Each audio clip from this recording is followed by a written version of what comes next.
വേദാന്തം കേട്ടാൽ ഉണങ്ങുന്നതല്ല എന്റെ മനസ്സിന്റെ മുറിവ്.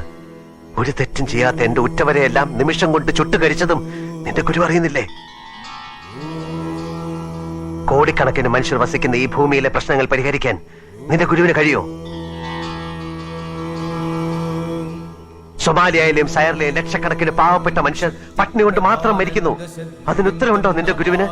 എനിക്കൊരു1000 ചോദ്യങ്ങളുണ്ട് നിന്റെ ഗുരുവിനോട് ചോദിക്കാൻ.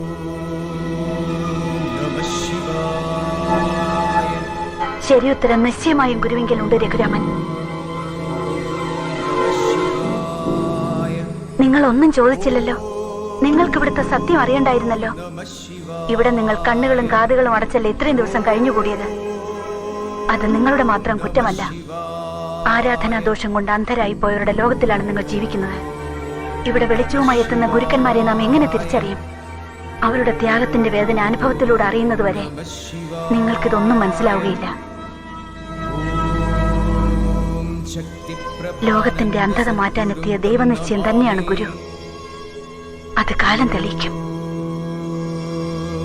ഇല്ല കുട്ടി, എനിക്കിവിടുന്ന് പോണം. എനിക്ക് വേണ്ടി കാത്തിരിക്കുന്നവരെ എനിക്ക് നിരാശപ്പെടുത്താനൊക്കില്ല. എന്റെ വഴി ഞാൻ നിശ്ചയിച്ചു കഴിഞ്ഞു. ഇനി ഞാൻ തടയുന്നില്ല. എങ്കിലും ഒരപേക്ഷയുണ്ട്. നിങ്ങൾ ഈ പരിപാവനമായ ഗുരുസന്നിധിയിൽ വന്നിട്ട് തിരിച്ചു പോവുകയല്ലേ? എനിക്ക് വേണ്ടി നിങ്ങൾ ഈ പാതുകത്തിലൊന്ന് നമസ്കരിച്ചിട്ട് പൊയ്ക്കോളൂ.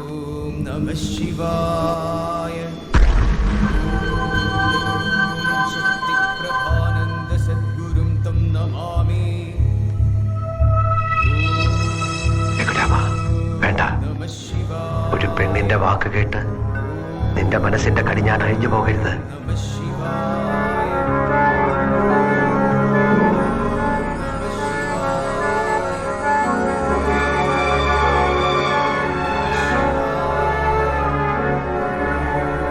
ഇതിലൊന്ന് തൊട്ടെന്ന് വെച്ച് എനിക്കൊന്നും സംഭവിക്കാനില്ലല്ലോ.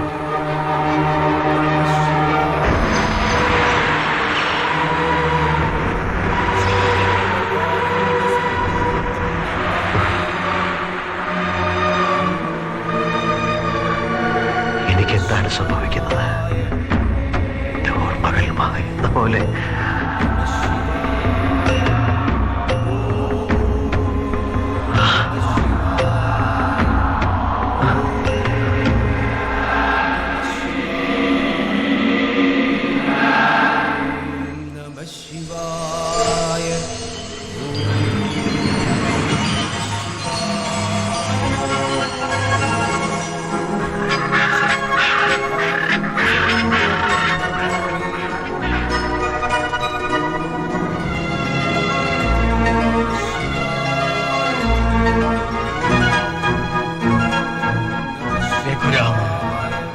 നീ ഒരു നിയോഗത്തിന്റെ നിമിത്തമാണ്.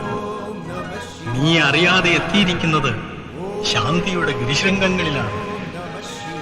ഗുരുവിന്റെ ത്യാഗത്തിന്റെ വേദന നീ നിന്റെ അനുഭവത്തിലൂടെ അറിയാൻ പോകുന്നു. അതിനായി നിന്റെ മനസ്സിന്റെ മഞ്ഞിടിഞ്ഞ് നീ മറ്റൊരു ലോകത്തിലേക്ക് പോവുകയാണ്.